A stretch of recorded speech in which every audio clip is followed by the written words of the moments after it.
Bienvenue pour ce 7e Petit Déj freelance de l'histoire de Portalia et de Little Big Connection.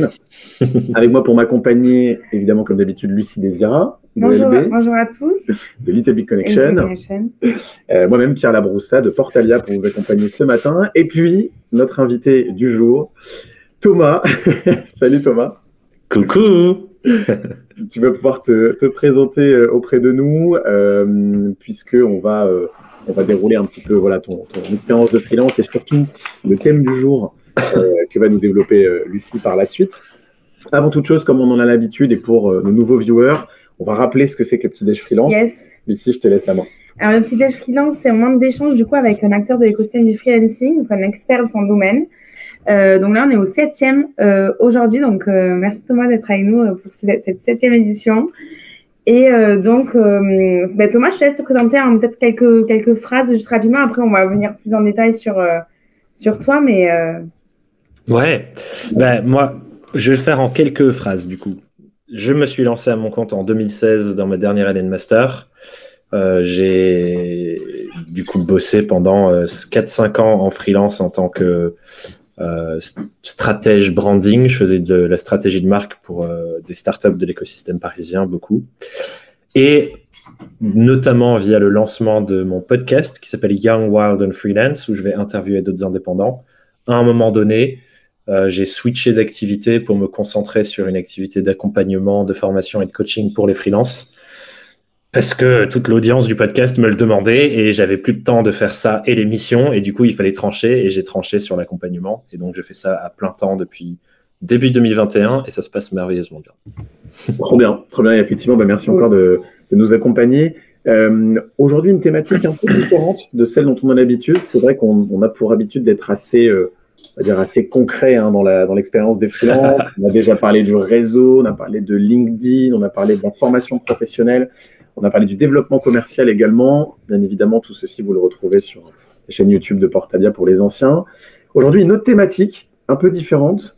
De quoi on va parler, Lucie, aujourd'hui? Du coup, donc, c'est de comment allier impact et sens dans ses missions. Donc, à travers toute ton expérience, parce que je sais que tu as une grande expérience, en tout cas, et connaissance dans ce domaine. Donc, ça va être hyper intéressant de pouvoir, du coup, rentrer en profondeur plus dans ce sujet-là.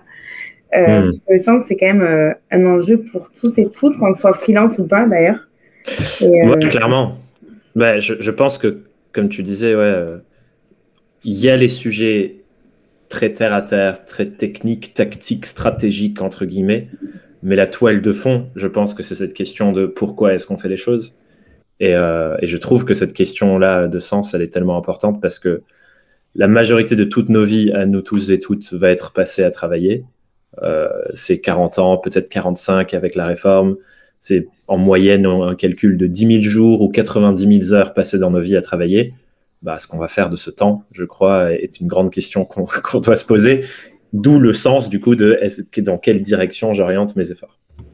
Et alors, justement, en parlant de direction sur laquelle orienter les efforts, on va aussi, nous, s'orienter sur une certaine direction ce matin, puisqu'évidemment, c'est une thématique très globale. Déjà, pourquoi est-ce qu'on a choisi cette thématique? C'est parce qu'effectivement, c'est quelque chose qui te parle, toi, Thomas, de par ton activité, de par ce que tu fais aujourd'hui. Tu es notamment très présent sur des podcasts, Young, Wild and Freelance notamment. Est-ce que tu peux peut-être nous résumer ce qui t'amène, toi, justement, à poser la question du sens? Est-ce que c'est les freelances qui te le demandent? Est-ce que c'est toi qui as eu un virage qui fait que tu as trouvé ça important d'échanger là-dessus? Peut-être, qu'est-ce qui motive finalement cette discussion-là? Ouais. Il y a plein de choses qui sont autant des étapes personnelles que des prises de conscience professionnelles. Je pense que le tout premier déclencheur, c'est la chose qui me pousse moi-même à me lancer à mon compte, qui est le fait d'avoir dû à un moment donné faire face à la mort de mon père, qui est mort à mes 20 ans. Et ça se passe au moment où j'ai l'impression d'avoir gagné la quête de l'escalade sociale. Je suis en alternance dans un cabinet de conseil à la Défense. Je vais au taf en costard avec ma petite mallette en cuir et j'ai l'impression d'être le roi du monde. Et du coup, c'est à la fin de ma première semaine en cabinet que mon père meurt d'une rupture d'anévrisme.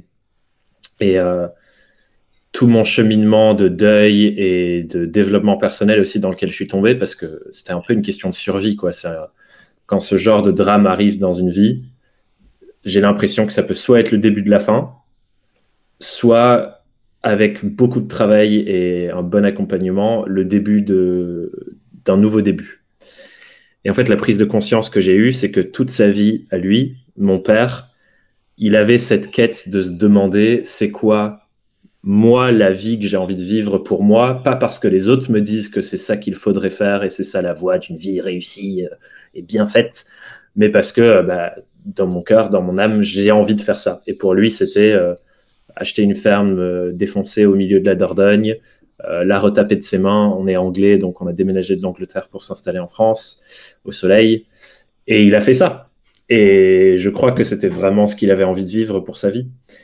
Et en fait, le fait qu'il parte spécifiquement au moment où moi, j'ai l'impression d'avoir vécu le projet de société que la société me donnait, de devenir quelqu'un d'important, gagner plein de thunes et tout, eh ben, je me suis dit, mais en fait, pour moi, c'est quoi? Et j'ai commencé à me poser cette question du coup de sens sur quel est le sens que j'ai envie de donner à ma vie. Et c'est là où la question du sens que je donne à mon travail s'est imposée parce que je me suis dit, à 20 ans, 21 ans, je sais pas exactement ce que je veux faire de ma vie entière. Je sais pas à quoi ça ressemble pour moi une vie bien vécue. Mais en revanche, j'avais déjà compris que le travail serait vraiment au centre de tout et que plus j'ai de mainmise sur à quoi ressemble mon travail, plus j'ai de mainmise sur à quoi ressemble ma vie. Et c'est là où je me suis lancé à mon compte. Et je pense que ce questionnement de sens sur mon travail en lui-même, il s'est aussi infusé dans le travail de stratégie de marque parce que c'est une vraie question de sens aussi. C'est quel est le sens que je donne à mon entreprise? Quel est le sens que je donne à ma marque? C'est quoi la mission qu'on mène? C'est quoi la vision qu'on défend avec ce qu'on fait? Donc, il s'est investi à cet endroit-là. Et de plus en plus, du coup, dans les accompagnements qu'on fait, où c'est au centre de tout le questionnement, c'est de se dire, je crée une entreprise qui est au service de moi, l'être humain que je suis, mais aussi au service du monde extérieur, parce que mon temps de travail, il est au service des autres. Qu'est-ce que je veux faire de ça? Qu'est-ce que je veux faire de toute cette énergie investie dans mon projet d'entreprise, quoi? Et ça part de là, mais ça s'infuse à plein de niveaux après, quoi. Je disais justement ce qu'il y a. T'as vu, on se télescope. Non, tu disais effectivement que toi, c'est cet événement majeur dans ta vie qui finalement a généré une prise de conscience et certainement des questionnements sur beaucoup de choses. Finalement, toi, ce questionnement-là, ça a mené vers de l'indépendance finalement et une activité différente de ce que tu faisais. Ça peut être évidemment d'autres réponses pour d'autres personnes. Finalement, tu as eu toute cette construction-là, tu as eu ton activité aujourd'hui. Est-ce que finalement toi-même tu sais quel sens tu donnes aux actions que tu fais aujourd'hui? Est-ce que toi-même, avant même qu'on en parle et qu'on donne peut-être quelques conseils aux indépendants qui nous écoutent, est-ce que toi-même tu sens que avec ta petite expérience et avec ce que tu as vécu, tu es déjà capable de répondre à cette question pour toi? Je pense que de toute façon, c'est quelque chose qui se révèle de plus en plus au fil du temps. C'est pas un moment où c'est en mode ça y est, j'ai trouvé, et ça reste vrai pour toute sa vie. J'ai l'impression qu'il y a des couches. Et moi, les couches que j'ai observées et que j'ai l'impression sont assez semblables pour tout le monde et qu'on réutilise dans nos accompagnements, du coup, c'est déjà une couche personnelle. C'est quoi ce que moi j'ai envie de vivre grâce à mon travail et dans mon expérience chelou sur Terre? Et du coup, ça, c'est de se demander, OK, qu'est-ce que je cherche à retirer? Donc moi, par exemple, un des trucs, le sens que je voulais donner à mon travail, c'était d'avoir de la liberté géographique. Et donc là, on fait ce live, je suis dans une maison passive, je vis avec mes 2 meilleurs amis sur une petite colline au fin fond de la Corrèze. Ici, vous voyez, il y a une petite fenêtre là et il y a une vue sur une vallée entière, incroyable. Enfin, c'est un délire où on vit. Donc ça, c'est déjà un premier sens, c'est le sens pour moi. Et quand on a atteint ça, il y en a un deuxième qui se révèle, qui est OK, maintenant que moi, je suis dans des super bonnes conditions, mais qu'est-ce que j'ai envie d'offrir aux autres? Qu'est-ce qui fait sens dans ce que je produis et ce que j'offre aux personnes avec qui je travaille, donc à mes clients, à mes collaborateurs, à mes partenaires.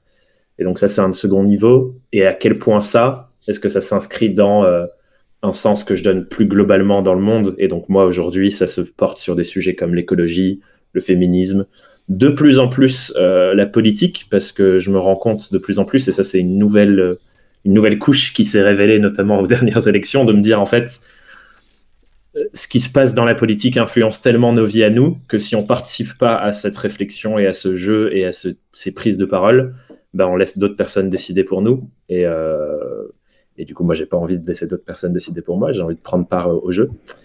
Mais je pense que ça se révèle petit à petit, tu vois. Et j'aurai sûrement des nouvelles réponses et des nouvelles prises de conscience d'ici 10 ans sur le sens que je donne. Donc, on est toujours en train de...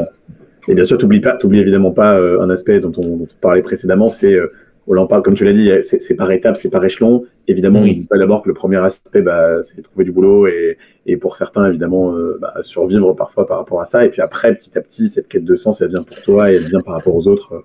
Et grave. C'est pareil. Si on est dans la survie, on peut pas avoir l'espace pour se poser des questions philosophiques sur qu'est-ce qu'on fout sur Terre, tu vois. Et c'est pour ça que, enfin, ne rentrons pas là-dedans, mais je reviens sur le sujet politique. On pourra continuer sur ça une autre fois sur un autre Zoom si vous voulez, mais des outils sociétaux, sans rentrer dans comment on le finance et tout, comme le revenu universel, me semble tellement important que tout le monde ait l'espace de se poser des questions importantes sur ce qu'on fait de nos vies. Parce que, encore une fois, tant qu'on est dans la survie pour se battre pour juste payer son loyer et bouffer, en fait, on n'a pas la place de se poser la question de, en fait, comment on fait pour que l'ensemble de l'humanité aille mieux. Donc, je te rejoins à fond, ça commence par ma sécurité pour ensuite me tourner vers l'extérieur. Et du coup, toi qui as eu l'espace, quel est ton cheminement? Concrètement, comment tu as réussi à trouver les réponses à tes questions et à savoir vraiment dans quelle direction prendre pour trouver ce sens-là? Je pense qu'il y a... comme... Ouais. La première chose, c'est les expériences de vie qu'on a. On va vivre certaines choses qui vont nous faire avoir des prises de conscience. Moi, c'est certaines rencontres qui m'ont fait plonger dans les lectures féministes et ainsi de suite, qui font qu'aujourd'hui, ça fait partie de moi. On est influencé par ce qu'on consomme, on est influencé par ce qu'on vit. Donc, je pense que le premier truc, c'est juste les expériences de vie nous informent. Et quand on fait ce que moi j'appelle le développement personnel, même s'il y a plein de choses qui sont derrière cette étiquette, c'est juste le fait de regarder en face qu'est-ce que ça dit de moi, les choses que je vis et qu'est-ce qui est important pour moi là-dedans. Donc, il y a nos expériences de vie qui informent si on se pose les questions.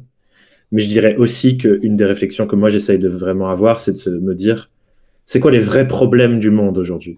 Si je regarde en face et que je me documente et que je cherche des bonnes sources d'informations qui sont malheureusement pas les médias traditionnels où il y a plus de avis non informés que de choses vraiment factuelles et scientifiques.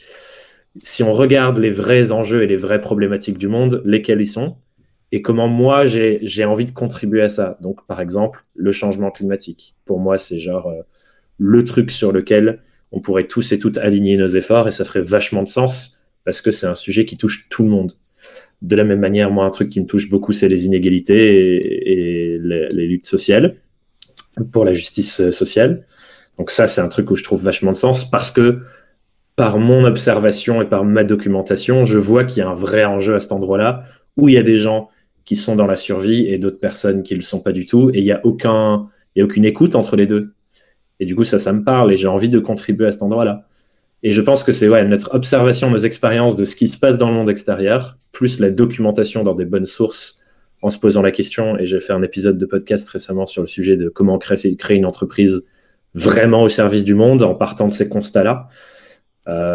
C'est ça, je pense, qui nous informe, ces deux trucs-là. Et du coup, moi, c'est passé par là, finalement. Et ce qui est intéressant d'ailleurs, c'est que dans tes podcasts, tu as une centaine de podcasts aujourd'hui qui sont disponibles. 90. Bientôt 100. Et effectivement, ça traite de toute la vie du freelance aussi et de manière très, soit plus philosophique et également beaucoup plus concrète dans ça. On fait l'ascenseur, quoi. Et je pense que c'est important d'avoir les deux, en fait. Et non, mais effectivement, comme tu le précises là, je vois quand même revenir régulièrement des sujets, et notamment aujourd'hui en 2023, j'en pense à un particulièrement qui est aujourd'hui la limite ou pas qu'on veut déterminer entre le perso et le pro. Finalement, toi ici, tu parles de comment la réflexion personnelle peut être quelque chose qui s'anime dans son travail. Aujourd'hui, c'est quoi ton regard, toi, là-dessus, sur est-ce qu'il faut concilier absolument le pro et le perso? Est-ce que, encore une fois, en prenant condition de ce qu'on est capable de faire, évidemment, mais quel est ton regard sur cette dualité? Je pense que j'adore cette question parce qu'elle est pleine de nuances. Il y a un endroit où séparer peut être soutenant, notamment pour les personnes qui ont l'habitude de beaucoup trop travailler. Parce que quand on devient freelance, finalement, on peut avoir ce biais-là. Et en même temps, tu as le télétravail et tout ce qui fait que exactement. Tu n'as plus cette différenciation qui est claire, quoi. Ouais, exactement. Les frontières sont de plus en plus floues et il y a moins la binarité travail-perso. Mais moi, la réflexion que j'ai toujours eue, c'est de me dire, si je sépare les deux, quelque part, j'essaye de séparer mon être en deux personas. Mais c'est pas vraiment possible. Ce qui se passe dans ma vie personnelle a forcément un impact. Si ça fait 1 mois que je m'engueule à la maison avec mon conjoint, ma conjointe, et qu'on est dans une putain de crise relationnelle, évidemment que quand je vais aller au travail, je vais pas être la personne la plus productive et yo-yo, je vais animer toutes les réunions, je vais être à fond. Ou alors je vais me cacher dans le fait de faire ça et ça va me faire du bien de me cacher, mais ça va pas aider mon spectre perso. Et de la même manière, si ça se passe hyper mal au boulot, qu'il y a quelqu'un de hyper toxique dans mon équipe qui me fait vivre un enfer, évidemment que dans la sphère perso, ça va aussi avoir un impact. Donc moi, j'essaie de me dire, en fait, c'est impossible de vraiment siloter. Ça n'existe pas. On peut se dire que c'est l'objectif, mais on n'y arrivera jamais. Et du coup, à partir de là, moi, ce que je trouve fascinant dans la réflexion de justement quand on est à son compte, là comme moi où je bosse chez moi, ce que j'aime, c'est de me dire, il se trouve qu'une partie de ma vie va être passée à travailler.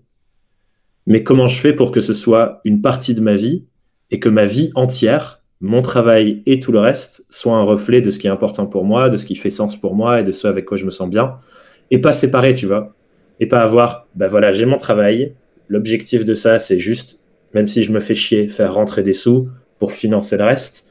Je crois que le monde du travail est en train d'évoluer dans un autre sens et qu'on n'est plus dans ce truc de je fais des trucs qui me parlent pas, qui en plus sont écocidaires pour plein de nos emplois qui, à mon sens, doivent disparaître, qui juste contribuent à défoncer notre espèce de vie pour financer le fait que je puisse partir au ski ou faire des vacances ou kiffer le week-end.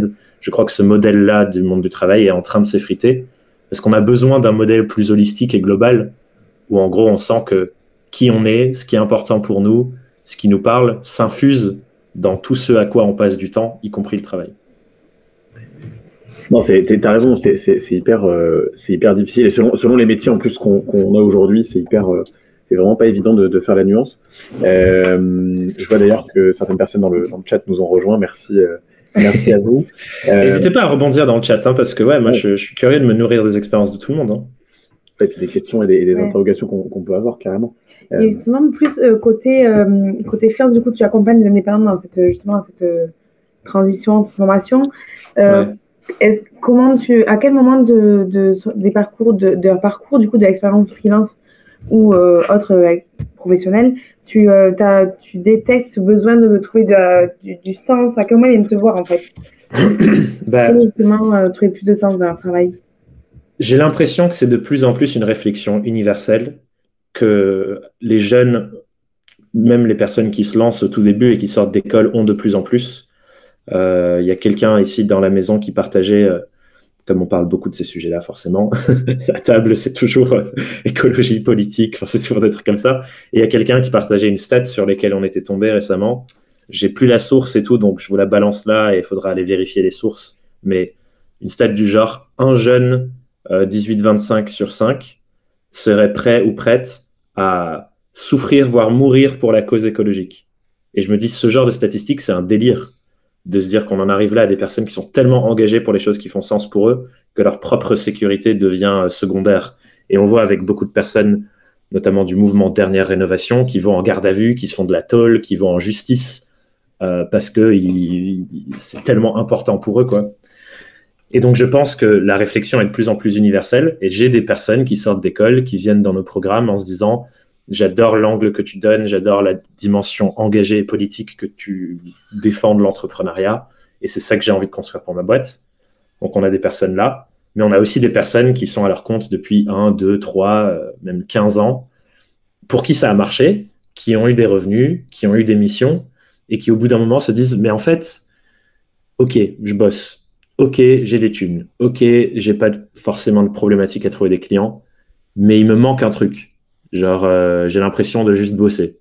Mais j'ai pas envie de juste bosser. C'est pas pour ça que je me suis lancé à mon compte. Je me suis lancé à mon compte pour sentir qu'il y a un truc un peu plus grand qui me traverse que juste bosser.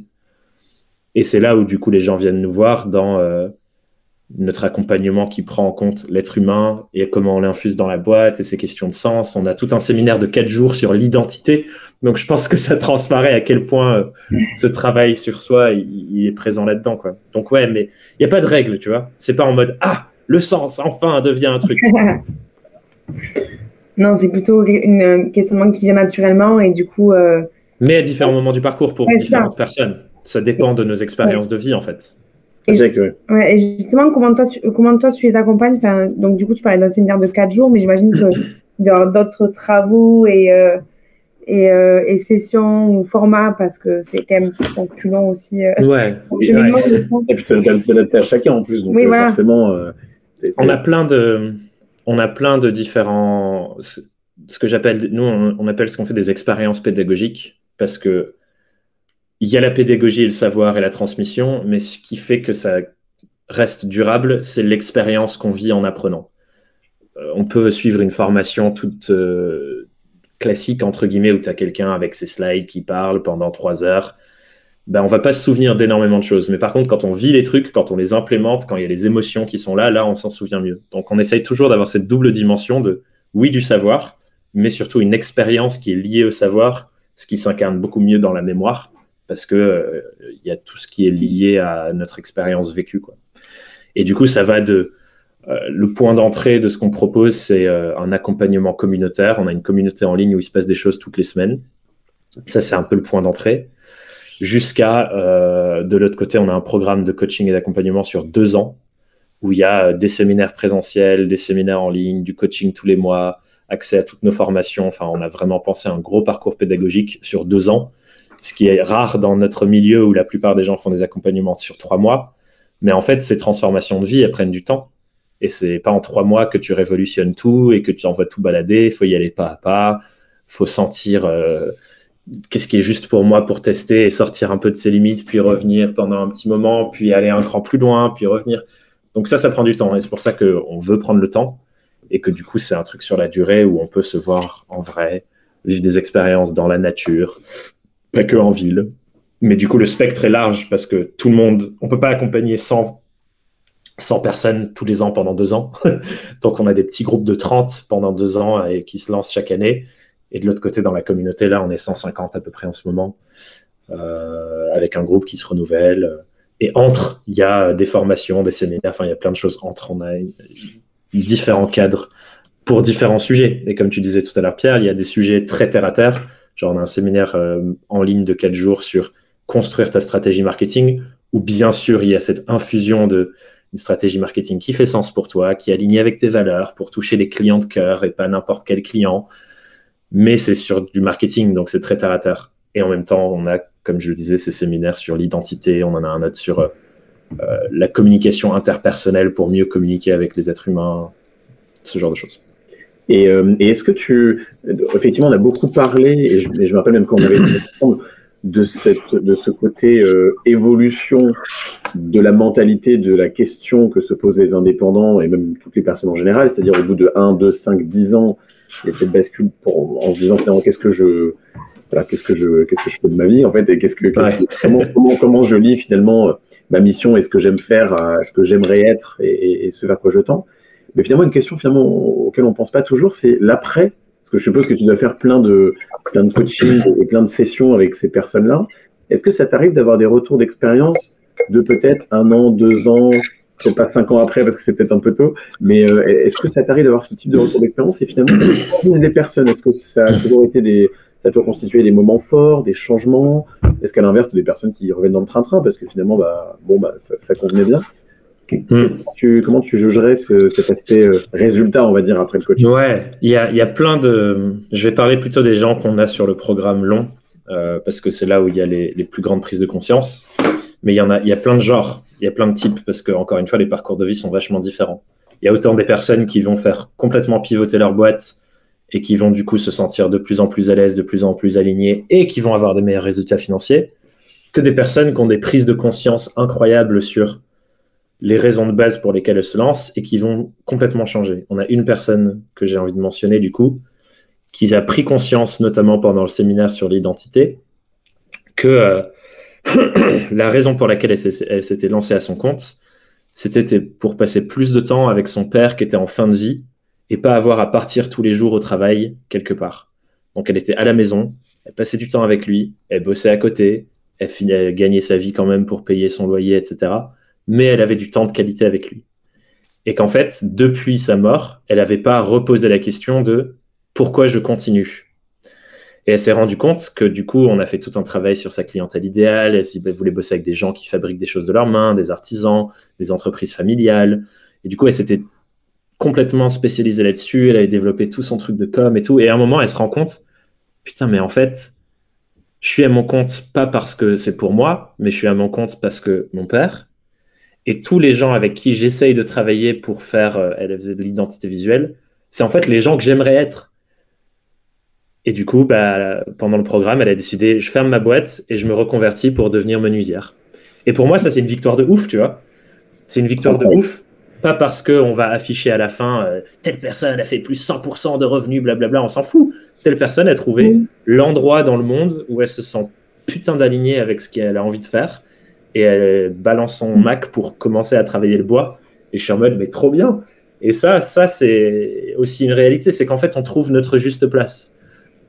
Et je trouve que c'est important de valoriser ça, et je le valorise ici parce que si vous regardez un peu l'ensemble de l'espace médiatique en ligne, des gens qui font de l'accompagnement business, les coachs, machin, truc, qui est un mouvement qui se développe depuis les dernières années, qu'est-ce qu'on voit comme norme de ce qu'il faut mettre en avant? C'est des meilleurs résultats financiers. Il y a des gens qui basent tous leurs accompagnements sur ça. Fais 10 000 € par mois, blablabla.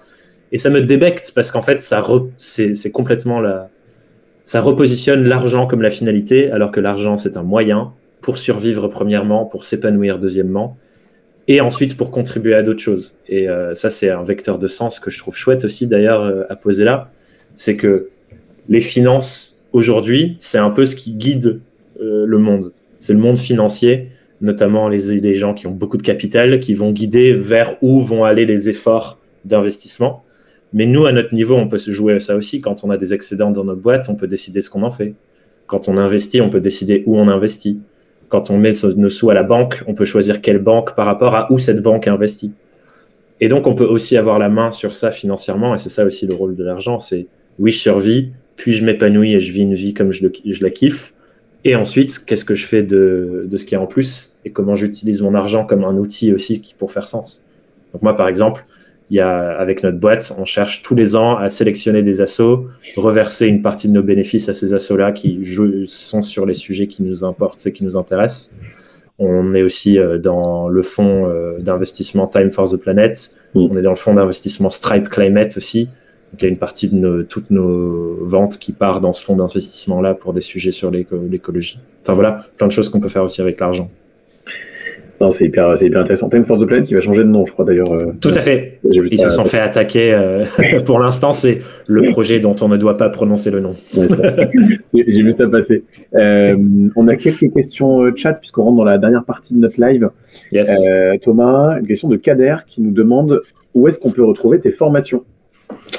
Tout se trouve sur mon site thomasburbidge.com. On est en train de refaire la partie mini-site formation parce que on s'est rendu compte qu'il y a plein de gens qui connaissent le podcast, tous nos contenus gratuits, mais qui n'ont pas vraiment conscience de tout l'écosystème d'offres. Donc, on est en train de refinaliser ça. La meilleure manière de suivre ça et d'être au courant, c'est thomasburbidge.com et ma newsletter. J'envoie toutes les semaines une newsletter en mode réflexion de fond sur le freelancing. Faire cette espèce d'ascenseur dont on parlait tout à l'heure. Connecter des choses, des vrais questionnements de fond, presque philosophiques, des prises de recul, avec du coup leur incarnation très concrète et stratégique sur nos boîtes. Donc, partir d'un sujet comme la crise climatique, boum, et on revient sur comment on l'incarne dans nos offres, dans notre marketing, tout ça. Ok. Et puis même en plus, de manière générale, si on ne te retrouve pas, il y a évidemment les posts LinkedIn qu'on a mis en place. Je pense que tu es assez réactif sur LinkedIn, de ce que j'ai pu constater.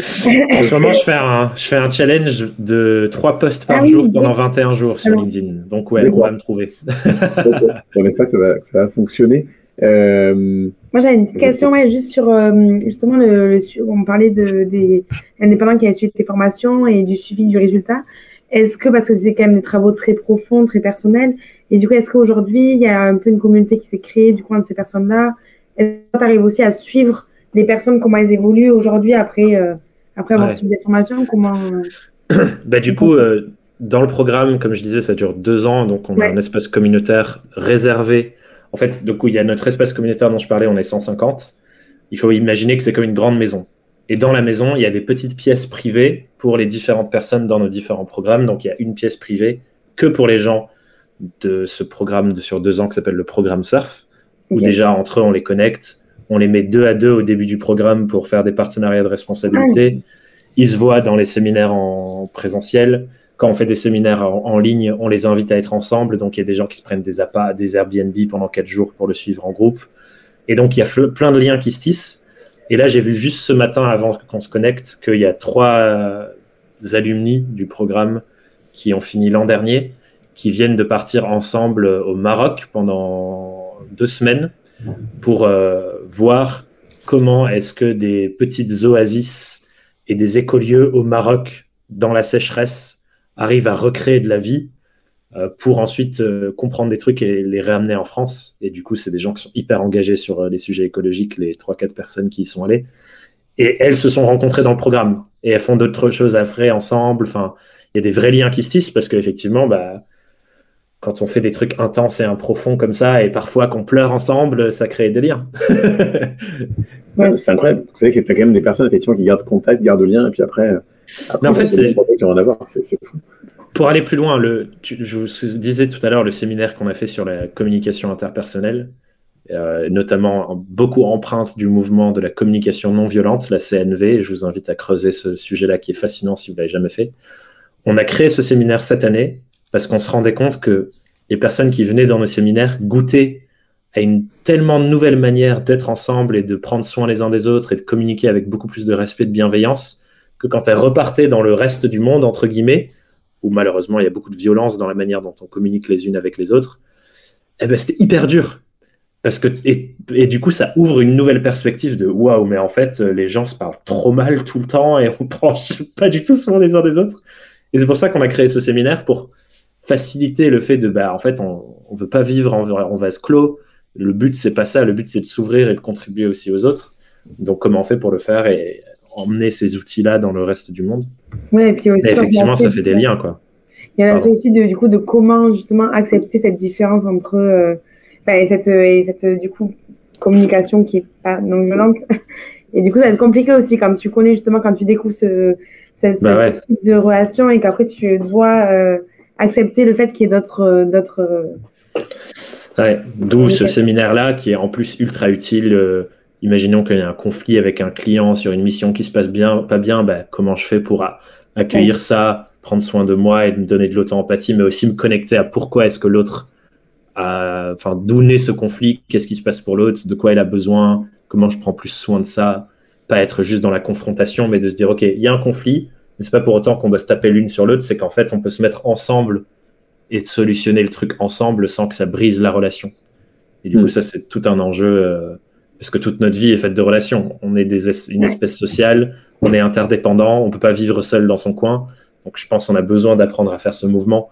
Et en politique, ce serait pas mal aussi d'apprendre à faire ce mouvement. D'autant plus que, alors, si j'évoque surtout les personnes qui fréquentent Little Big Connection et Portalia aujourd'hui, on est face à des personnes qui, aujourd'hui, potentiellement ont des missions moyennes. Ça dépend, ça peut être entre 6 mois et 3 ans en gros. Mais disons que tu vois, si tous les ans, il faut que tu te repositionnes sur une autre mission, un autre client, un autre mode de fonctionnement, ou en plus quand tu es freelance, du coup tu es sur un mode d'adaptation à chaque fois à ce que fait ton client, à des nouveaux process, à des nouveaux systèmes, que en tant que freelance, en plus on te catalogue parce que t'es pas interne, t'es pas le prestat du cabinet, tu vois. Et je pense que tu as raison, c'est des éléments de langage qui te permettent de gagner à la fois en connaissance de façon générale, en diplomatie peut-être aussi, avec à la fois ton client, ton entourage, c'est un peu de politique, comme tu le disais également, c'est un peu de ça. Et en tout cas, à l'arrivée, c'est censé améliorer ton quotidien, quoi. C'est-à-dire que en épanouissement. Imagine, tu es sur une mission de 3 ans et tu n'arrives pas à communiquer avec la personne qui est entre guillemets le client, le N+1. bah, c'est horrible de vivre 3 ans comme ça. C'est tout ce qu'on a fui, je crois, en se lançant à notre compte. Alors, moi, je pense pas dans la mission d'ailleurs. Mais... Oui, bon, en tout cas, imaginons qu'il y ait des missions même de 6 mois, tu vois. Et je pense que du coup, c'est là où c'est hyper intéressant, c'est de se dire, ben, en fait, et encore une fois, on revient sur cette séparation pro-perso. Je crois que ce silo de se dire qu'il faut séparer le pro et le perso, ça a aussi été un merveilleux outil pour se permettre toutes sortes de dingueries dans la violence managériale. Parce que c'est bon, c'est le pro, il faut faire le dos rond, prendre sur soi, et c'est normal de bien vivre les trucs avec ton boss. Mais à quel moment dans la vie on se dit c'est normal de souffrir et de se prendre des putains de trucs horribles dans la gueule parce que c'est comme ça, tu vois? Genre non, en fait, est-ce qu'on n'est pas assez intelligent pour imaginer autre chose? On est allé sur la putain de lune, on construit des fusées. Est-ce qu'en tant que race humaine et espèce, on peut pas imaginer juste un monde où on est bien ensemble et où tout le monde a ses besoins primaires nourris et on prend soin les unes des autres? On n'est pas assez intelligent pour ça? Je pense que si, en fait. Donc putain, faisons-le. et tu sens d'ailleurs que, parce que justement, tu as fait beaucoup de podcasts, tu as échangé avec beaucoup de monde là-dessus, tu sens que dans on va dire, les mentalités au travail, je veux dire, dans la relation avec ses employeurs, dans la relation avec ses clients, est-ce que tu sens qu'il y a, je sais pas, il y a des changements profonds? Tu sens que effectivement le client est peut-être encore plus roi qu'avant? Est-ce que tu sens qu'à l'inverse, les indépendants ont plus cette capacité à montrer qui ils sont, savoir plus se vendre et savoir aussi claquer la porte peut-être plus facilement? Est-ce que tu as un regard là-dessus? Ouais.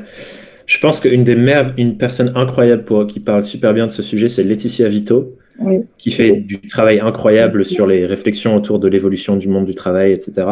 Samuel Durand aussi, que je peux noter avec les documentaires qu'il fait. Mais globalement, ce que j'observe, comme dit, bah oui, je sais que vous faites des trucs avec Sam, mais globalement, ce que j'observe, c'est qu'effectivement, il y a une sorte de... Je cherche le bon mot, mais globalement, on accepte de moins en moins le deal de voici des sous, en échange, offre-moi ton temps, ton cerveau, tes mains, et je te donne juste des thunes. Et en parallèle, tu m'offres aussi ta subordination, le fait d'être à tel endroit et à telle heure quand je te le dis et de faire telle chose. On accepte de moins en moins ce deal parce qu'il est de moins en moins intéressant.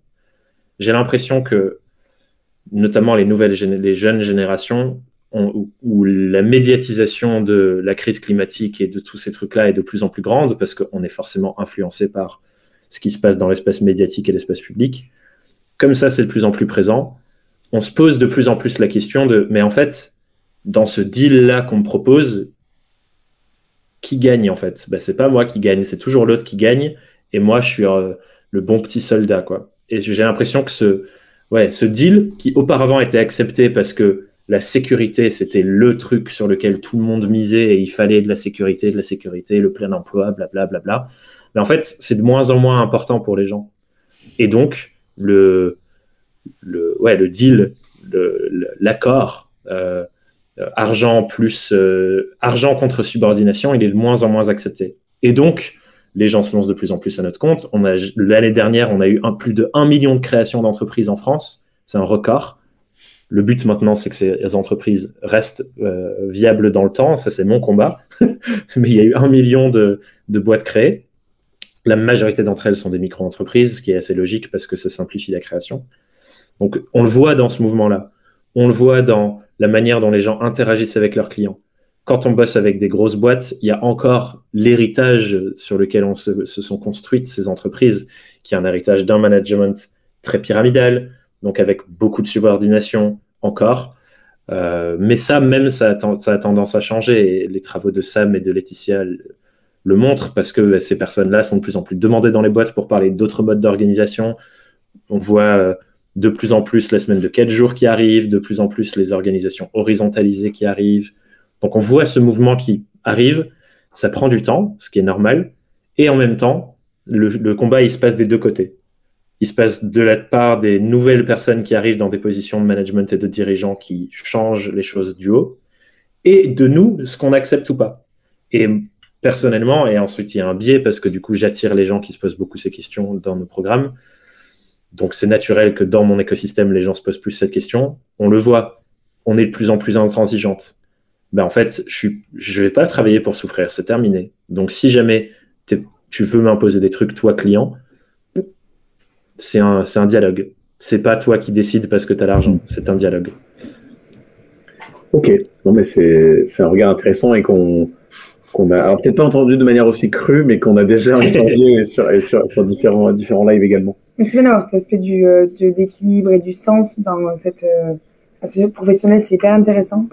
Et si tu avais, souvent on pose un peu cette question un peu récap, ou en tout cas résumer les 5 petits conseils que tu pourrais donner à des indépendants pour justement essayer de se poser les bonnes questions et peut-être trouver plus de sens à ce qu'ils font. Est-ce que tu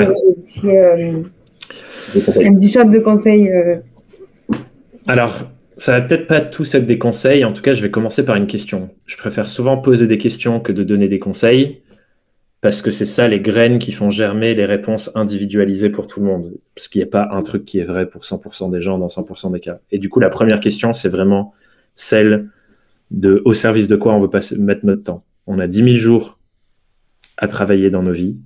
Ces 10 000 jours, pour, je pense, toutes les personnes qui sont ici, sont déjà entamés. Donc, il nous en reste un certain nombre. Qu'est-ce qu'on veut faire du nombre de jours qui nous restent?